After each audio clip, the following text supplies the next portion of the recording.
Bonjour à toutes, bonjour à tous, bienvenue sur Respect. Le but de ce podcast, vous présenter tous les 15 jours un invité dont l'action a une influence positive sur la société.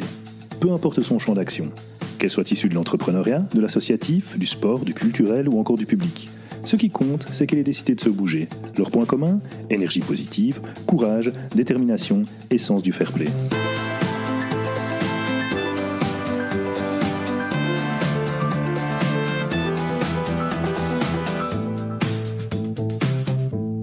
Bonjour, bienvenue sur Respect, Xavier Teichmann, et j'espère vous donner une bonne dose d'énergie positive aujourd'hui en recevant Gabrielle Wittok de chez Yuma Foods. Bonjour Gabrielle. Bonjour Xavier. Voilà, là, avant de te demander de te présenter, je vais simplement expliquer à nos auditeurs pourquoi tu es là, au fait. La raison pour laquelle j'ai eu envie de t'inviter dans ce podcast, c'est pour ta création de Yuma Food. Et alors, j'ai été voir sur votre site et c'est Crackers with a Purpose for the Planet. Donc, un cracker avec un objectif, un but pour la planète et qui a la particularité de contenir de la farine de criquet, ce qui peut paraître bizarre de prime abord, mais moi je les ai goûtés, c'est très bon, et je les ai goûtés grâce à Damien Decaux de chez Be My Box, chez qui Max, mon associé, m'avait commandé une boîte pour me faire un petit cadeau, et j'ai trouvé ça vraiment délicieux. Et tu es ici dans le podcast aussi parce que quand j'ai demandé à un invité, je demande régulièrement aux invités, tiens, qui est-ce que vous verriez bien dans ce podcast? Il y a Maxime Van der Meerschen qui, sans hésiter, m'a dit, il faut que tu invites Gabriel parce que leur projet est vraiment super. Donc, voilà, maintenant que le cadre est posé, je vais te demander de te présenter tout simplement. Alors, du coup, je m'appelle Gabrielle, j'ai 26 ans et je suis la fondatrice de la marque, comme tu l'as dit, de Crackers Yuma. Et voilà, je suis assez jeune, c'est mon premier job, si on peut dire ça comme ça. Donc, je suis entrepreneuse et j'ai étudié la psychologie avant ça et le marketing à l'ULB et à l'ICHEC à Bruxelles. Et voilà, c'est à peu près tout. Ah, c'est marrant, psychologie, et puis marketing, ça je comprends déjà mieux le pas vers la start-up. Quand tu dis premier job, c'est après tes études directement Yuma ? Oui, directement Yuma. Donc j'ai fait un master complémentaire et parallèlement à ce master complémentaire, du coup, en marketing à l'ICHEC, je faisais déjà des études pour lancer Yuma. Donc je fais des petits stages en entreprise aussi. Mais ça fait depuis ma dernière année de bachelor que je sais que j'ai envie de lancer un projet comme Yuma dans la thématique des insectes comestibles. Donc je me renseignais et je travaillais pas mal en parallèle de mes études dans tout ce qui est insectes comestibles déjà. Donc, Ok. Et explique-nous pourquoi sur cette voie-là ? Pourquoi les insectes comestibles ? J'ai ma petite idée, mais pour nos auditeurs. Donc, en fait, c'est le pourquoi personnellement ou pourquoi... comment je suis tombée là-dessus ou... Voilà, comment t'es tombée là-dessus, et puis après, personnellement, qu'est-ce qui t'a attiré là, dans cette industrie, finalement, parce que c'est une industrie. Ouais, exactement. Ok, alors du coup, en fait, dans le cadre de mes études de psychologie à l'ULB, j'ai eu l'opportunité de faire un stage en entreprise. J'allais le commencer dans une grosse boîte de pub à Bruxelles, et un matin, j'ai décidé de regarder ce qu'il y avait d'intéressant à faire sur Bruxelles, et j'ai vu qu'il y avait une ferme de grillons. Et j'ai été visiter cette ferme de grillons. J'ai eu un gros coup de cœur pour le projet parce qu'en fait, j'ai réalisé lors de ma visite que c'était un élevage qui était totalement circulaire. Et ça faisait des années que j'étais végétarienne, et j'ai aussi réalisé en parlant avec l'équipe, c'était 3 bio-ingénieurs qui avaient lancé cet élevage, qu'en fait c'était une alternative nutritionnelle ultra intéressante pour une végétarienne comme moi qui avait des carences alimentaires. Et ce jour-là, j'ai décidé que je ferais mon stage chez eux. Et donc, quelques mois après, je débutais mon stage chez eux. Je travaillais dans la cuisine, dans l'élevage, en marketing, pour essayer de vendre du coup des insectes comestibles à des Belges.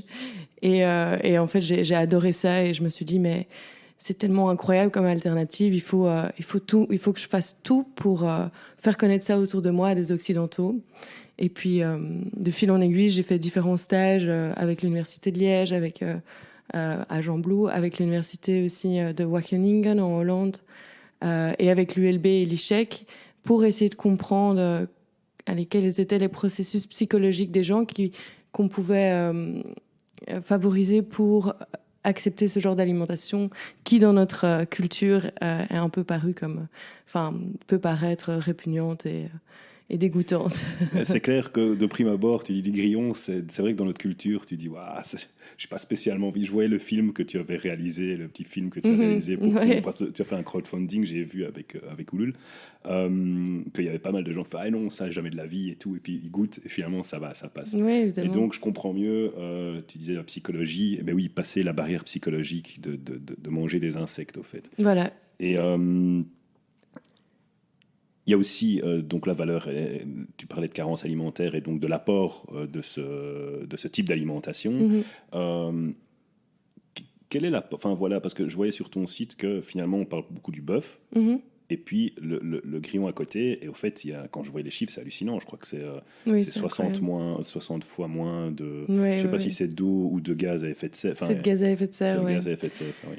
Oui, ça c'est vraiment incroyable. En fait, dans les années, en plus ou moins autour de 2010, il y a eu un rapport de la FAO qui est un organisme mondial pour l'alimentation et l'agriculture, et les scientifiques disaient voilà une des alternatives qu'il faudra adopter dans les prochaines années pour pouvoir s'en sortir et nourrir tout le monde de façon durable, c'est l'alimentation à base d'insectes. Et quand on lit ce document, on se rend compte vraiment que l'insecte, c'est vraiment l'alternative idéale dans le sens où ça a un impact environnemental comparable à celui des plantes et ça a des valeurs nutritionnelles qui sont comparables, voire plus hautes, à celui de la viande traditionnelle.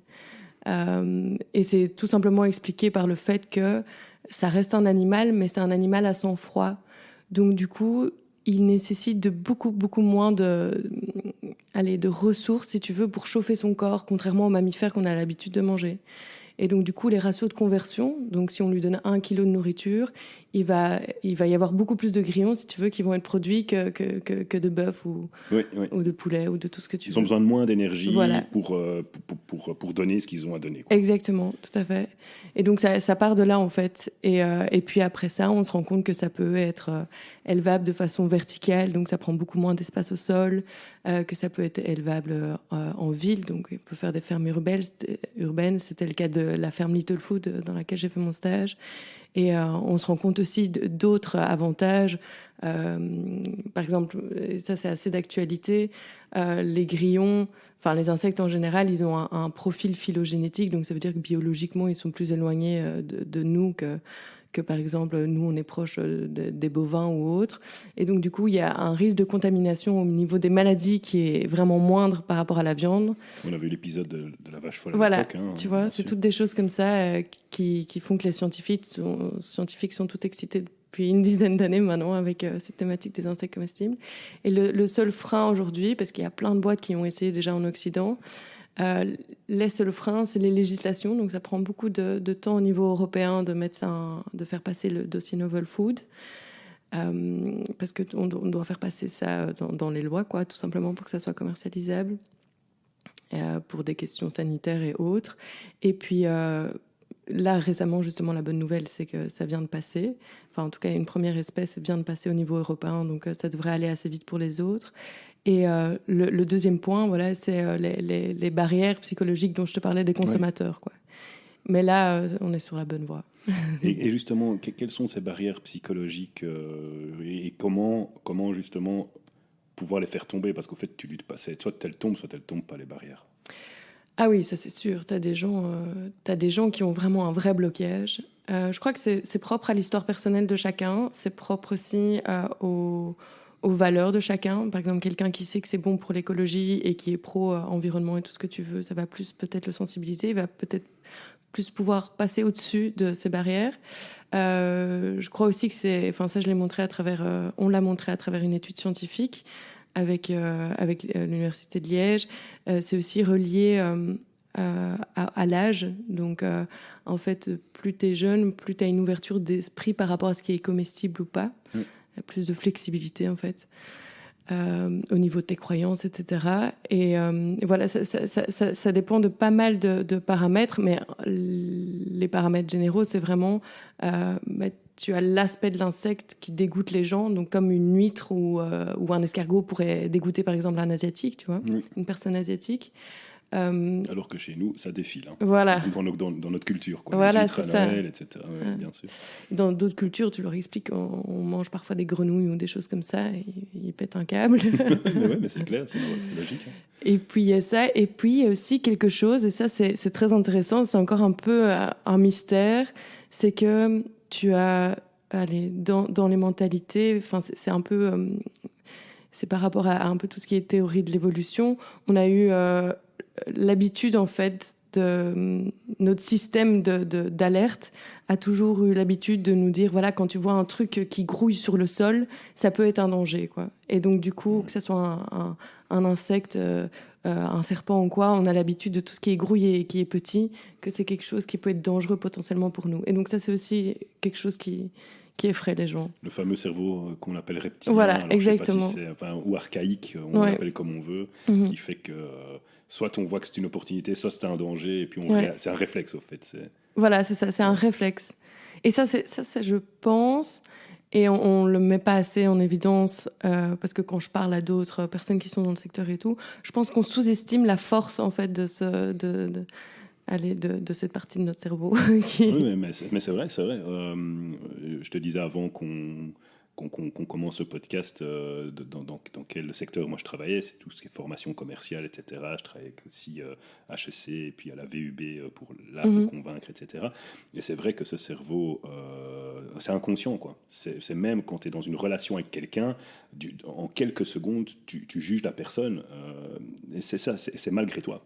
Si tu fais une première bonne impression, c'est gagné. Si tu fais une mauvaise impression, tu peux ramer pour y aller, quoi. Donc je comprends tout à fait. Et du coup, pour faire tomber les barrières, c'est ça le côté crackers ou bien Oui. Parce que ça aurait pu être autre chose que des crackers, c'est ça que je m'interroge. Oui, ça aurait pu être plein d'autres choses, parce que la farine de grillon, tu peux la mettre dans une multitude d'aliments, que ce soit sucré, salé, froid ou chaud, tu peux vraiment... mais donc j'ai choisi le crackers parce qu'il n'y a rien à faire. C'est un aliment qui dégoûte encore en général la majorité des gens. Et donc j'ai un peu, à travers le mémoire que j'avais écrit avec l'ICHEC, j'avais analysé les différentes alimentations qui ont mis du temps à entrer dans nos cultures occidentales. Oui. Et je me suis rendu compte que c'était, en analysant aussi les différents aliments qu'on a l'habitude de manger quotidiennement et aussi les différents plats, je me suis rendu compte que le moment de l'apéro, le moment du snack, c'est un moment dans lequel on ose beaucoup plus tenter de nouvelles choses et bousculer, en fait, si tu veux, nos habitudes. Tu as quelques marques, quelques startups qui se sont lancées dans les pâtes enrichies en farine de grillon et d'autres déjà dans des burgers et des choses comme ça enrichies en farine de grillon. Moi, ça serait mon rêve de faire ça sur le long terme. Oui. Mais je pense, en tout cas, et de ce que j'ai observé, ça ne fonctionne pas. Et je pense que la raison, c'est parce qu'en fait, tu as toute une symbolique autour des plats. Et les plats comme le plat de spagabolo, t'as pas envie d'aller mettre des insectes dedans tout de suite, tu vois. Je pense qu'il faut d'abord... Pas tout de suite, non. Voilà. Non. T'es bien avec ton spaghette du dimanche et tu peux pas le modifier, quoi. Et du coup, mais c'est mon raisonnement, hein. Je dis pas que j'ai raison ou quoi que ce soit, mais en tout cas, ça fonctionne avec Yuma. Du coup, on passe à travers un produit qui est plus récréatif, quoi, si tu veux. À travers duquel t'as pas peur de faire un test et de te dire tu sais quoi, ce soir j'ai des potes à l'apéro, je vais leur faire goûter ça, quoi. Ouais, tout à fait. C'est intéressant, oui. C'est super intéressant. Moi, c'est comme ça que je l'ai fait. Fatalement, les crackers, on l'a servi à l'apéro. On avait dans la box reçu les trempettes de Bruxelles, les petites choses pour tremper les crackers, donc c'était nickel, ça se mariait bien avec un bon petit verre. Et puis, j'avais mes enfants, je leur ai fait goûter sans leur dire. Et puis après, j'ai dit, vous savez ce qu'il y a là-dedans ? Et c'est vrai que ils s'en foutaient, quoi. Tu vois, ouais, c'était bon et du coup, ça passe, quoi. Donc, il y a quand même toute une réflexion sur... voilà, c'est pas par hasard les crackers, quoi. Ouais, non, c'est sûr, il y a une réflexion. Honnêtement, les crackers, là, ils ont un taux qui est plus élevé de protéines que les autres crackers que tu trouves, mais c'est pas l'objectif, tu vois. Sur le packaging, on essaye vraiment d'expliquer qu'on est sur une démarche éducative dans un premier temps. Et là, nous, on est en train de développer d'autres produits beaucoup plus enrichis en farine de grillon qui prendront justement cette place plus symbolique dans notre alimentation quotidienne, tu vois. C'est ça, c'est changé par... Au fait, tu as ton point d'entrée, là où finalement, et c'est très bien aussi de faire les burgers, les pâtes, etc., mais où là, au fait, ça s'adresse plutôt à des gens qui sont déjà convaincus Voilà. ou qui sont plus dans la démarche éco-responsable, alors qu'au fait, ici, ça pourrait devenir un aliment parmi d'autres sans finalement se poser la question, quoi. Voilà, c'est ça, en fait. Et en fait, j'ai décidé de le faire comme ça parce que aujourd'hui, j'ai envie de rendre ça accessible à un maximum de personnes, tu vois. Ouais. Parce que pour moi, il y a quand même une urgence, entre guillemets, de changer nos habitudes alimentaires pour voilà, aller vers des alternatives qui utilisent moins de ressources naturelles. Et du coup, il faut commencer à rendre ça accessible à un maximum de personnes. Il faut commencer à normaliser ça vraiment à grande échelle. Et c'est l'objectif de Yuma, c'est de, à travers une marque qui voilà, a des valeurs fortes, c'est de familiariser les gens en douceur à cette alimentation, quoi. Et je pense qu'on doit d'abord passer par ce stade de sensibilisation pour par la suite proposer des produits qui répondent à 300% à notre mission, qui est vraiment... Enfin, pour te dire, moi, à la maison, et d'ailleurs, on a reçu hier avec mon copain notre nouvelle commande, on est tout excités dès qu'on en reçoit. J'ai un gros bocal avec 2 kilos de grillons déshydratés, et on met ça dans tous nos plats. Et dès que je prends une bouchée, je me dis, mais c'est dingue que tout le monde n'a pas ça chez soi, quoi. Parce que c'est tellement facile, c'est tellement bon pour la santé, et en fait, c'est tellement une solution, et moi, mon objectif sur le long terme, c'est que les gens mangent ça de cette façon-là, tu vois, en vrac. Qui est plus ce côté archaïque qui nous dit « ça grouille ». Voilà, exactement. Voilà, ouais. Exactement. Mais écoute, déjà, le passer, le transformer, déjà, c'est une étape. Après, voilà, je te dis pas que je serai le premier à me dire « Tiens, je vais me gober mon grillon », mais en tout cas, dans les crackers, ça passe super bien. Tu serais étonné. Ça va, ça marche, je te ferai pas dans mon expérience le jour où il y en a plus. Je ferai l'effort. Okay. Qu'est-ce que ça t'apporte au fait de faire ça, de faire ça, de faire Yuma, d'aller vers ces aliments qui sont plus finalement qui sont des aliments du futur au fait, hein, quand on voit qu'on sera encore bien plus que 7 milliards d'ici 2050, etc., que l'alimentation est un enjeu. Qu'est-ce que ça t'apporte d'aller dans cette voie ? Personnellement, du coup, ce que ça m'apporte, c'est de me dire que je participe à aller à cette transition qui est pour moi indispensable si on veut continuer à vivre sur cette planète, quoi. Et c'est de me dire que, voilà, à la fin de ma vie, je vais certainement faire, et je l'espère, beaucoup d'autres choses aussi dans ma vie, mais déjà avec Yuma, je me dis que je suis en train de construire quelque chose, peu importe où on va, peu importe comment ça fonctionne, etc. Je suis en train de faire quelque chose qui est en adéquation avec mes valeurs et la vision que je veux avoir du monde plus tard, tu vois. Ouais. Et donc c'est d'essayer de changer les choses à une mini échelle, hein, parce que voilà, aujourd'hui, c'est important, bien sûr. Mais voilà, essayer de changer un peu les choses avec mes capacités, quoi. Pourquoi Yuma ? Alors, Yuma, c'est un mix entre Yummy, qui est du coup délicieux, et Juma. Et Juma, c'est le nom d'une tribu d'Amazonie où les gens mangent en fait quotidiennement des insectes comestibles. Ah oui, ok, excellent. Et voilà, je trouvais ça sympa d'avoir... en fait, cet aspect Yummy veut vraiment montrer qu'avant tout, on fait des produits qui sont bons et pas effrayants parce qu'il y a des insectes dedans, tu vois. Excellent. Je suis content d'avoir posé la question, j'ai appris un truc. Donc, entre le fait d'être du petit mot délicieux et les Indiens d'Amazonie. Voilà. Donc, une tribu bien particulière. Oui, mais effectivement, je vois très bien ce que ça peut t'apporter. Et c'est ça, c'est ça qu'on aime bien chez Respect. C'est des personnes comme toi qu'on appelle les influacteurs et qui sont des personnes qui ont envie d'influencer les choses par leur action. Et même si c'est une petite partie, comme tu dis, pour moi, c'est déjà gagné parce que voilà, on peut se contenter de dire ouais, en 2050, machin, ouais, on mange trop de viande, ouais, ceci, cela, mais bon, à un moment donné, si personne ne bouge, on fera rien. Donc super.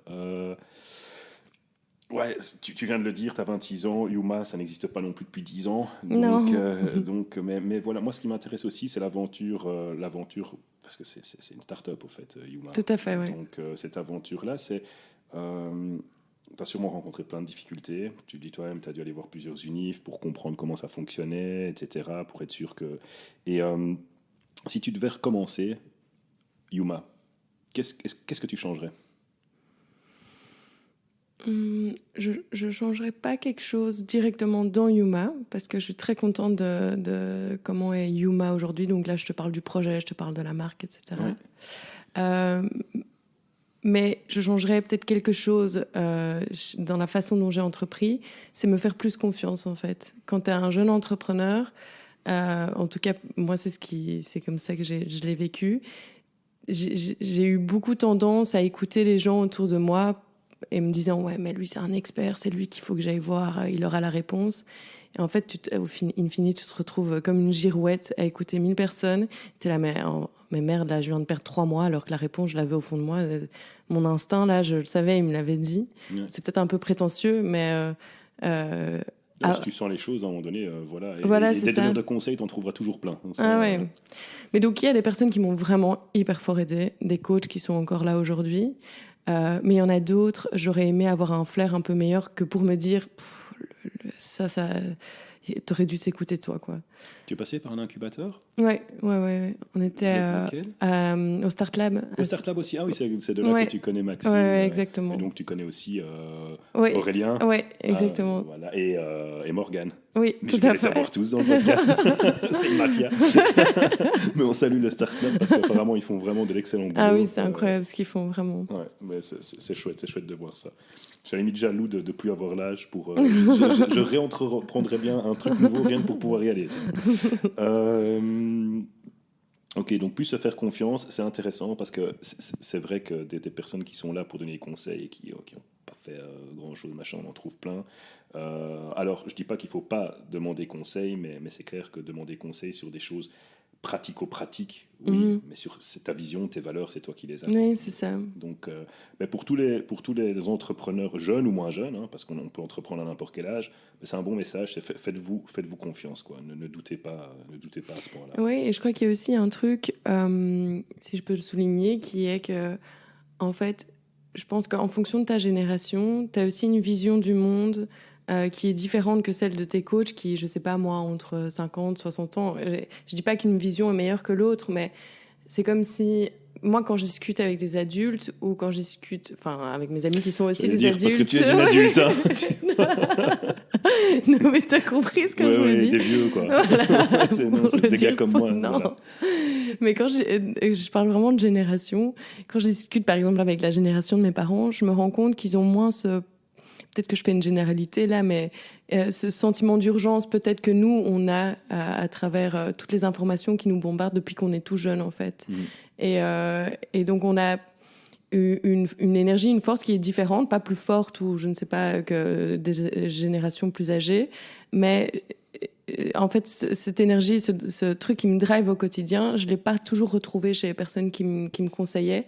Alors que quand j'en parle à des amis entrepreneurs de mon âge, plus ou moins, eh bien, je le retrouve, tu vois. Et c'est l'envie de faire une boîte, une entreprise qui est différente, avec des valeurs qui ne font pas partie des valeurs que, par exemple, nos parents avaient quand ils ont monté leur boîte. Pas que, de nouveau, une est mieux que l'autre. Non, mais c'est une différence de génération. Voilà, exactement. Et donc, il faut se faire confiance aussi sur ce point-là, je pense. Oui, c'est intéressant parce qu'effectivement, il y a une différence de génération, il y a des informations qu'on a maintenant qu'on n'avait pas avant. Voilà. Il y a aussi, faut être clair, un accès à l'information qu'il n'y avait pas avant. Et puis, avec les réseaux sociaux, etc., les personnes qui sont les plus engagées, que ce soit bien ou pas bien, parce qu'on le voit aussi pour des gens qui ont des causes qui ne sont pas hyper cool à défendre, mais ils ont les moyens de faire passer leur message beaucoup plus que les générations précédentes. Voilà. Je veux dire, Internet, c'est 96, quoi. Enfin, peut-être un 95, je sais plus, mais bon, voilà. Donc, effectivement, c'est intéressant à pointer du doigt aussi. Mais bon, voilà, le Start Lab, Yuma, la production, etc., le packaging, très chouette packaging, d'ailleurs, je voudrais le souligner. Très Merci. sympa. Site internet aussi, j'ai été voir, je trouvais que c'était très qualitatif. Donc, je suppose que tout ça ne s'est pas fait en un claquement de doigts. Et que tu as dû bosser et que tu bosses toujours comme une arrache. Donc, je voudrais que tu me donnes quelques petits trucs ou astuces, si tu as des routines ou quoi, pour voilà, que ça se passe calmement, quoi. Qu'est-ce que tu fais? Ah oui, mais justement, la première année et demie, là, c'était vraiment que Yuma, quoi. Genre, et on le dit au début, quand tu lances ton projet, t'es à fond dedans, tu dois faire des petits sacrifices, etc. Au final, t'es tellement à fond dedans que c'est vraiment un plaisir au quotidien.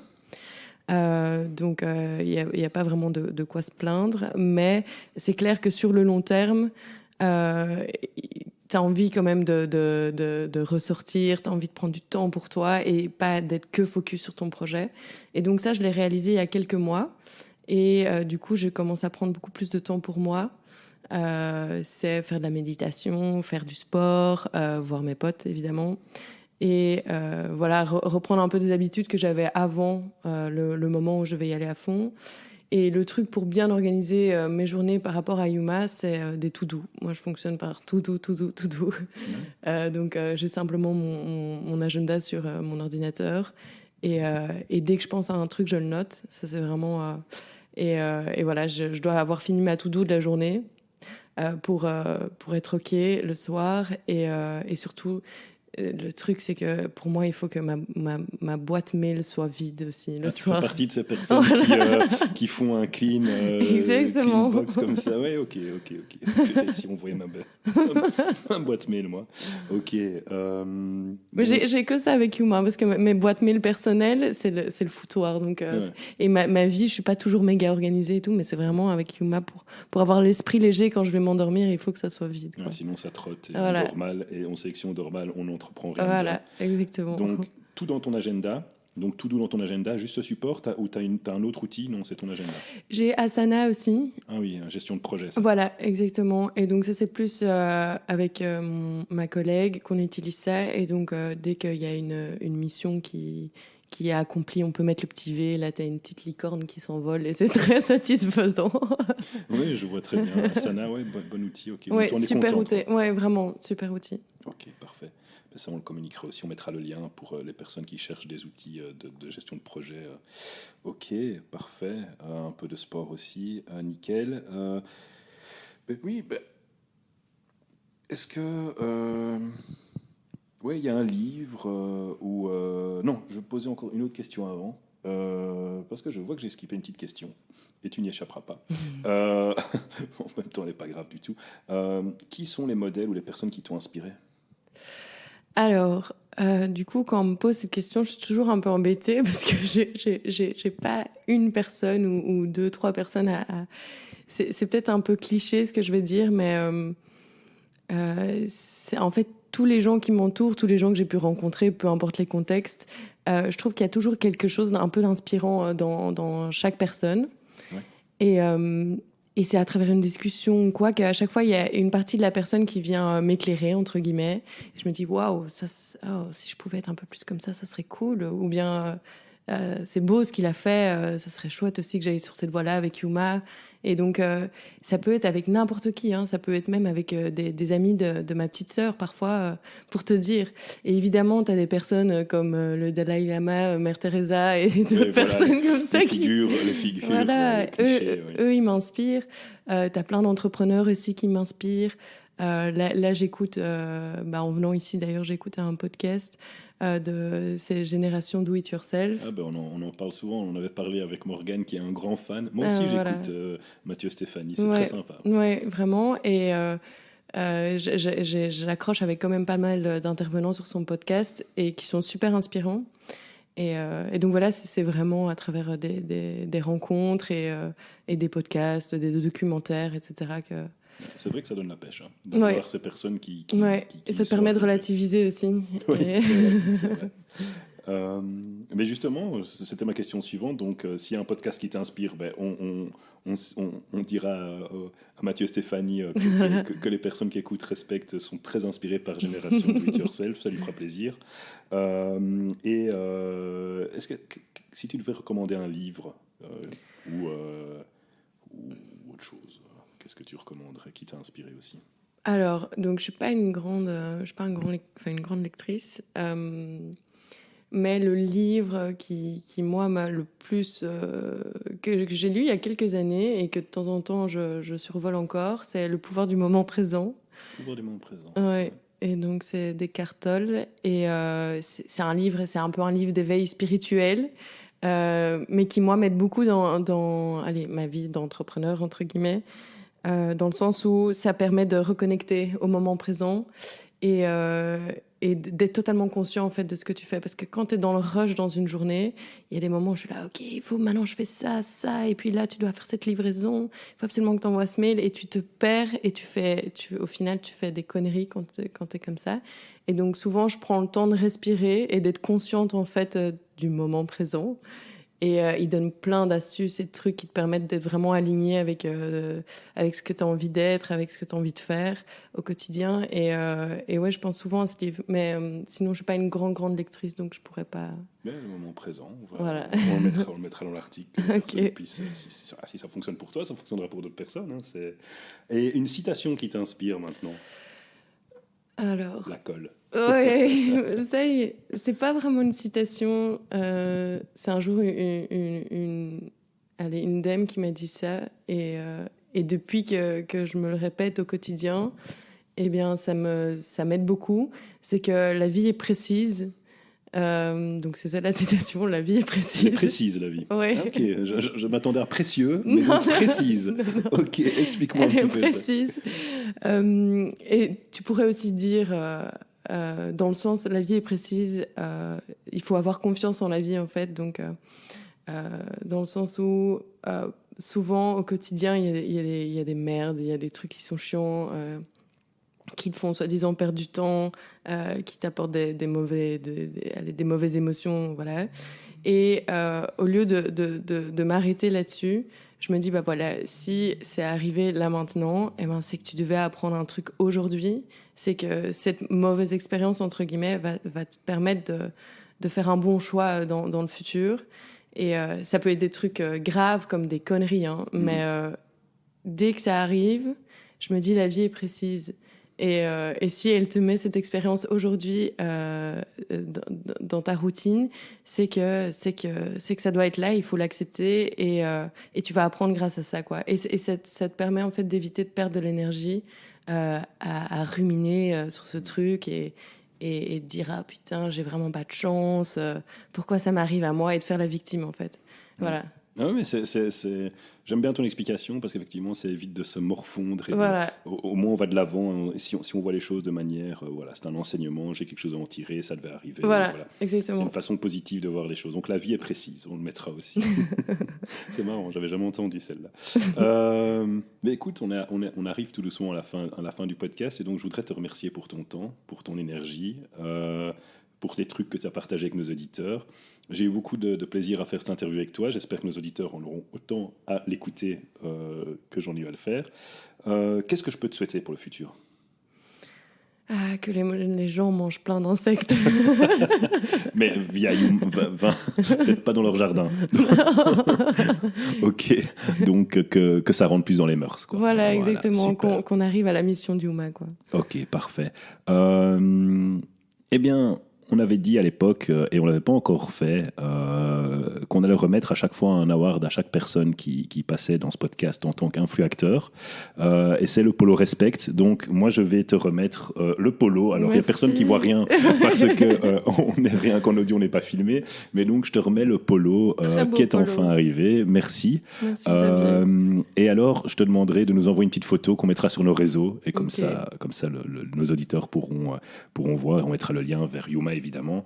En accompagnement de ce podcast, on rédige aussi un article de blog où je mettrai tous les liens nécessaires vers ce que tu nous as donné, ton site, le livre, etc. Super. Les personnes dont on a parlé. Et ça se trouve sur respect.io. Et pour les auditeurs, si vous voulez être tenus au courant des épisodes qui sortent, abonnez-vous à notre newsletter ou sur Apple Podcast, Podcast Addict, etc. Donc, abonnez-vous, merci de nous suivre, et je te dis au revoir. Au revoir Xavier, merci. Merci à toi, et au revoir à tous les auditeurs. À très bientôt, c'était Xavier pour Respect.